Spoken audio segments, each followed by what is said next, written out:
کیا آپ کے دماغ میں بھی ہر وقت خیالات چلتے رہتے ہیں؟ کبھی ماضی کی فکر، کبھی مستقبل کی پریشانی، کبھی کسی کی بات دل میں رہ جاتی ہے اور انسان بار بار اسی کے بارے میں سوچتا رہتا ہے۔ بہت سے لوگ اس سلسلے میں پریشان ہیں۔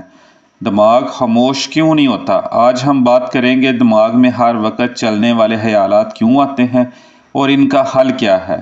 ویڈیو پوری دیکھیے گا، آپ کو اس ویڈیو میں آپ کے مسئلے کا حل مل جائے گا۔ انسان کا دماغ ہر وقت سوچنے کے لیے بنایا گیا ہے، لیکن جب خیالات بہت زیادہ ہونے لگیں تو وہ پریشانی، بے چینی اور نیند کی کمی کا سبب بن جاتے ہیں۔ کبھی ہم ماضی کے کسی واقعے کو بار بار یاد کرتے ہیں، کبھی مستقبل کے بارے میں بے جا فکر رہتے ہیں۔ یہ مسلسل سوچنا انسان کو تھکا دیتا ہے۔ زیادہ سوچنے کی عام وجوہات۔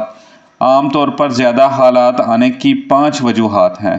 نمبر 1، کسی بات کا زیادہ فکر کرنا، تنہائی میں زیادہ وقت گزارنا، موبائل اور سوشل میڈیا کا زیادہ استعمال، کسی سے دل کی بات نہ کرنا، اللہ سے تعلق کمزور ہونا۔ جب دل اور دماغ مصروف نہ ہو تو خیالات انسان کو گھیر لیتے ہیں۔ اس مسئلے کا حل۔ اب سوال یہ ہے کہ اس مسئلے کا حل کیا ہے؟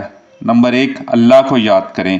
جب دماغ میں بہت زیادہ خیالات آئیں تو اللہ کا ذکر کریں۔ قرآن مجید میں اللہ تعالیٰ فرماتے ہیں، الا بذکر اللہ تطمئن القلوب، یعنی اللہ کے ذکر سے دلوں کو سکون ملتا ہے۔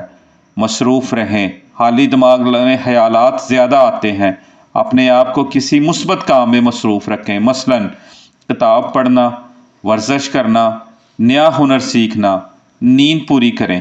کم نیند بھی دماغ کو زیادہ سوچنے پر مربوط کرتی ہے، اس لیے کوشش کریں کہ روزانہ اچھی اور مکمل نیند لیں۔ نمبر 4، دل کی بات کسی سے کریں۔ کبھی کبھی انسان دل میں بہت سی باتیں رکھ لیتا ہے۔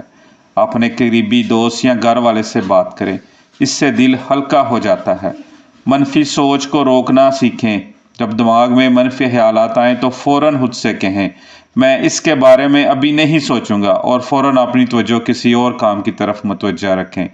آخری بات، یاد رکھیں خیالات آنا ایک انسانی فطرت ہے، لیکن اگر ہم اللہ پر بھروسہ کریں، مثبت رہیں اور اپنی زندگی کو مصروف رکھیں تو خیالات آہستہ آہستہ کم ہو جاتے ہیں۔ سکون باہر نہیں، انسان کے دل کے اندر ہوتا ہے۔